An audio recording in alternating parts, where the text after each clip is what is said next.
My mother-in-law thought she won after destroying my marriage in just a week, but in 1 month, karma hit back hard. Her own son exposed her darkest secrets. Ruined her reputation. I, female 25, recently divorced my partner of 3 years, J, male 24. However, neither of us fell out of love, and the divorce was mostly caused by family pressure, especially from my mother-in-law. SJ and I came from different racial backgrounds, and that wasn't accepted by F, so she was the matriarch of the family. Literally everybody listened to her or had to listen to her no matter what. When found out about our relationship, she didn't out and out forbid J from dating me. She's too PC for that, but she made a lot of passive-aggressive comments, constantly undermined our love, and frequently told Jay in private that I wasn't good enough for him. The most annoying part about this is that S believes that she's cool with people and open-minded, but her version of open-mindedness is like making posts on social media and calling out vehement racists. However, she has internalized certain prejudices, and they bleed through in the way she speaks to me or how she talks to Jay about me. It was tough. Both of us wanted to persevere through this, and in 2022, Jay proposed to me. It was one of the happiest moments of my life, and I said yes. Naturally, S didn't take it too well. It was already bad enough when we were dating, but now she might have to have a daughter-in-law from a completely different race and culture. Yet again, none of this ever came out of the woodwork directly, but manifested itself in different ways. First, she said that she and her husband won't be able to chip in for the wedding, despite my father-in-law to be asking us about venues and helping us budget a week before she said this. But nobody goes against us, and I guess she had decided that chipping in for the wedding would be an unnecessary expense, so her husband had to agree too. Whatever. We never needed her money. Jay's father had offered until S made him take it back, in my opinion. Next, she made up excuses to not come to the wedding if it would be in the locality where I grew up. I wonder why. Then, she made a lot of comments about whether or not I'll have a lot of guests over from my side of the family. Despite knowing full well that I'm estranged from my family, Jay was also dealing with a lot of emotional manipulation and guilt-tripping during this time. Interracial couples already have it bad, and S was adding fuel to the fire, along with the societal pressure that was on us. People may be PC now, but there's just something different about the way people interact with this. You could imagine how exhausting S was, and we even considered going no contact with her, but because of the grip she had on the whole family. Jay was a little hesitant on inviting her, and going no contact also meant that his cousins, uncles, and other extended family would be unlikely to show up because of the stink S would make. After we got engaged, Jay and I had a strained relationship, primarily due to his mother's behavior. We were still in love with each other, but at moments, it just felt like too much to handle. The wedding was fast approaching, and Jay and I kind of silently agreed and hoped that once we were married and S realized that she couldn't break us down, we could go back to normal. Because when we didn't, we saw the problems she created looming over us. Our relationship was one of honesty, trust, and respect. Eventually, we got to D-Day, and I was excitedly waiting to walk down the aisle and start my life with Jay. A really cute element of our wedding was that we had organized a stack of recycled vinyl records into a huge showpiece sculpture in the main hall. Both Jay and I were really into music and sculpture, and it was actually how we had started talking at first. We'd both gone to a museum exhibition. It was massive, like 9 feet tall, and it cost me and Jay thousands of dollars for the commission. But it was the showstopper element of our wedding, and both of us loved how it had turned out. It was in the main reception just before the hall where the ceremony was taking place. However, as I was walking down the aisle with my bestie there to give me away, I heard a massive crash behind me. The whole ceremony came to a stop, and everyone went out to see what had happened. The vinyl sculpture had fallen and shattered into 100 pieces, and my mother-in-law was there with a mimosa in her hand, claiming she had leaned on it a little too hard. She dared to say that we should have fixed it better, and I was in tears by now. We had a rushed ceremony, and I couldn't even enjoy the reception, my first dance, nothing. Mother-in-law and her antics had taken over the conversation, and the whole wedding was ruined. I think this was the straw that broke the camel's back. I realized that S was so narcissistic and entitled that we would never be able to enjoy life together. I agonized over it for a week, but my mind was made up. I told Jay my reasoning and served him papers. He was heartbroken, but also didn't try to hold me back. It made sense, and he didn't want to see me unhappy. And, would you believe it? Mother-in-law called me after she found out the news. She asked me if there was anything she could do to help, but I could sense the victory in her voice. She had won and was gloating by calling and hearing me be miserable. Since I was cutting all ties, I should probably have given her a piece of my mind, but I just said yes, long until she cut the call. On the day I moved out, Jay hugged me and said, "I respect your decision, OP. I can't say I would have done anything differently, but if I ever get the chance, I'll win you back." It was tough to say goodbye. A month after this, I was in my apartment and trying to get my life back on track when I got a text from Jay.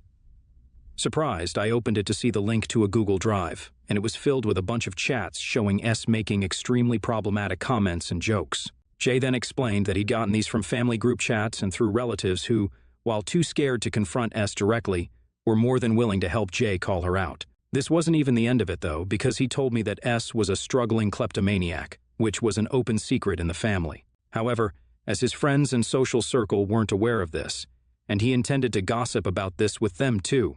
The thing is, the circles S runs in are like hungry sharks, so even if Jay mentions one tidbit about it, the rumors will get so far out of hand that S will also be considered an outcast. With how conscious of appearances S is, I knew having these chats and gossip would ruin her image. As I said, her whole identity was that of a savior and an educated, down-with-it person. Jay asked me if I would give him another shot if he leaked the chats and told everyone about his mother's dirty secret. I fought it over and said yes. Naturally, all hell broke loose.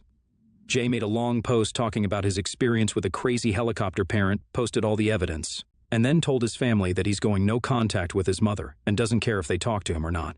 He started like a whole damn revolution in the family, though, because a lot of people wanted to cut S out of their lives. It just took one person with the guts to do it for the floodgates to open.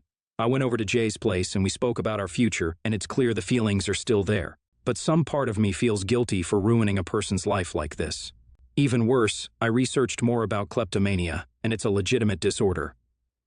I feel really bad about the fact that we used it as a chip against S, and that's very icky in and of itself. It's not how I was raised. AITA? Update 1. It's been a few weeks since the post went out, and S has freaked out big time. She managed to sleuth out from her relatives that Jay was back with me and had a suspicion I was behind the call-out. She had called me acting all sweet and nice and trying to probe out our relationship. She also made herself out to be the victim of Jay's actions and said that she had lost all of her friends. I didn't want to confirm her suspicions, but the way she was talking and her constant superiority complex even after this just made me want to rub it in her face. As the call was winding down, I casually said, "Hey, by the way, Jay isn't bullying you and he's not a problem child. He literally did all of this to win me back, so enjoy your new life where everyone knows what a you are," and hung up. Then I made sure she couldn't contact me again. I told Jay about what I had done, and he laughed about it, saying she deserved much worse than that. Update 2.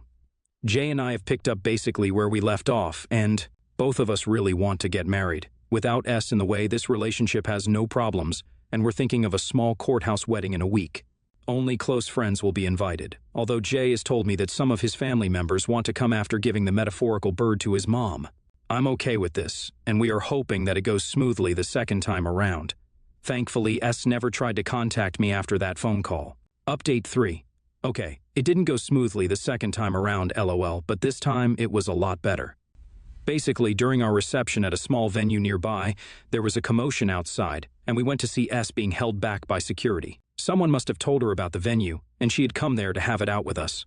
Thankfully, she came a little too late to spoil anything, and it was honestly funny to see her being carried off by security. Some people even recorded it, and Jay and I let her know through his relatives that if she ever tries anything like that again, we'll post the videos online too. But enough about that woman. I just want to thank you guys for your helpful comments, and Jay and I both appreciate the support you've given. NTA, and it's admirable that you weren't raised that way. Or P, but like this woman deserves it. NTA, and you've got yourself a good man in Jay.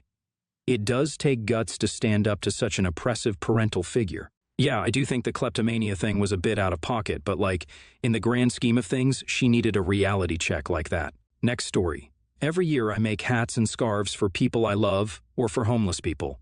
What I do is I give up iced Starbucks for me a few months before it gets cold, save up money, and buy yarn. I make the hats and give them away for free. A friend of mine asked for some hats and scarves for a couple of friends as gifts, and I gave her 10 rainbow hats and scarves.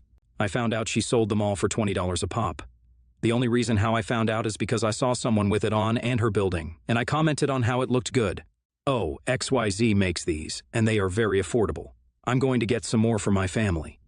I'm not mad she sold them, and I know I can't be mad when it's no longer in my possession, but I think I'm more hurt than anything, especially since I save up, and I just give them out of the kindness of my heart. She asked if I had any more, and I told her that I dropped the remaining off at a local church. It's true. She then asked if I could make a blanket for her daughter, and I told her no. She asked why, and I told her the reason is because she lied to me and was selling something that I didn't intend to sell. She went on about how she needed the money, and since I wasn't selling them and didn't really want them, she could sell them. And I'm an a-hole for not making the blanket because we have been friends forever. I don't think I'm an a-hole but wanted an outside opinion. Am I being dramatic? No hate, please. Just some added things that keep coming up. 1. If she would have told me she wanted to sell some because she needed the money, I would have given it to her to sell or given her some cash. 2. I didn't post it for attention. I didn't want to talk to my partner or family members about it because it would have gone into a thing of, you're too nice, why would you do that, etc. Just wanted an outside opinion. 3. Thanks for the offers privately. I don't do it to get money or anything. Honestly, if you drink Starbucks, have a nice coffee with sweet cream in my name, it's Lee. Or buy a hat you can afford and give it to someone in need. 4. I don't sell stuff because I'm overly critical, and I wouldn't enjoy doing it. That's why I just try to set time aside when I have time to enjoy doing it. If I accepted donations or anything like that and mess up, I would feel horrid. That's why I do it the way I do. I won't feel bad for wasting someone's money because it's my money to waste. Again, I appreciate the offer. NTA. Your friend is both duplicitous and not using much of her old noggin there. It doesn't exactly take a rocket scientist to know that if you're going to run a scam-adjacent grift like this, you don't sell the items locally. I think they teach that in Chicanery 101. In other words, there's no upside to continuing this friendship. She's morally gray at absolute best, and she's got room temperature IQ to boot. Nothing but pain ahead. Consider her dumped. NTA. She lied to you and used you. She didn't tell you that she was going to sell your work and misled you into believing that you were making them for family and friends. The kicker is that she received a 100% free item and was able to keep 100% of the profits from selling it. And when you saw someone in it, she had the nerve to lie and not even tell the unsuspecting person that you made it. That's the part that burns my soul. She has every intention of lying to you and using you again. Here you are, foregoing Starbucks and saving up your own personal funds to give to those less fortunate, and she couldn't even say, hey, let me give you some money towards your materials or donate to your cause. Straight ripped you off and tried to emotionally manipulate you by saying you didn't really want them when she made a personal request to give them as gifts, and then trying again to manipulate you by asking you to make a blanket for her baby, which she'd probably sell to and lie about it. I'd seriously consider keeping that friendship to a minimum, and kudos to you for using your talents to help those less fortunate. Next story. Yesterday was my niece's first birthday, and originally the plan for the cake was for my father-in-law to buy a store-bought cake. When my father-in-law mentioned he was buying a store-bought cake for the party, I asked if I could bake the birthday cake and smash cake. Instead, my father-in-law was thrilled at the idea and requested that it be a surprise to my sister and brother-in-law. I saw no issue and agreed. Over the past week, I have spent countless hours on this cake. Going in, I have very high expectations for the cake, and although I did not meet those high expectations, I'm still happy with the cake and 100% believe it is better than the store-bought cake. Yesterday at the party, when it was time to bring out the cake, my father-in-law took the cake out of its hiding spot and brought it into the main area of the party. When my brother-in-law saw the cake, he had a big smile and seemed really happy. However, when my sister-in-law saw the cake, she looked mortified. Quickly, my sister-in-law threw on a fake smile and asked my father-in-law about the cake. Probably, my father-in-law announced that I was the one who made the cake. My sister-in-law gritted her teeth the entire time we sang Happy Birthday and refused to even try the cake for the whole party. After I left, I was bombarded with messages from my sister-in-law and brother-in-law. The messages were everything from, I intentionally sabotaged her daughter's first birthday party, to, because of me. All the photos of her daughter's first birthday are ruined by the stain of my trashy cake. I didn't know what to say, so I just screenshotted all of the texts and sent them to my husband, who's currently overseas for the military. After I did that, everything was just blown up. It feels like brother against brother. Meanwhile, my parents-in-law are just trying to play both sides. Every Saturday, we usually do a family day. Usually, we all eat a bunch of good food and do some kind of activity together, but this morning, my father-in-law asked me to sit out of this week's family day out. And I'm crushed. Honestly, I was just trying to be nice and make my niece's birthday even more memorable. I was not trying to take the day away from her, but it feels like everyone's against me, and I think I might be the ass. Edit. My profile picture is the cake, and the theme of the party was cowboys in Texas. That's why there is the Texas Longhorn and sheriff's badge. I'm going to say, YTA. You know you have a rocky relationship with sister-in-law. You never should have agreed to the surprise cake. The cake is beautiful and in no way tacky, but I'm guessing sister-in-law feels like this was an attention grab on your part. Now everyone at the party is commenting on the awesome cake that you just happened to whip up. A store-bought cake wouldn't have upstaged the party, and while it obviously wasn't your intent, I'm sure it did basically ruin her daughter's party for her, and when she thinks back on it, this will always stand out. I'd say father-in-law is also an maybe just a clueless one, but you never should have gone along with it.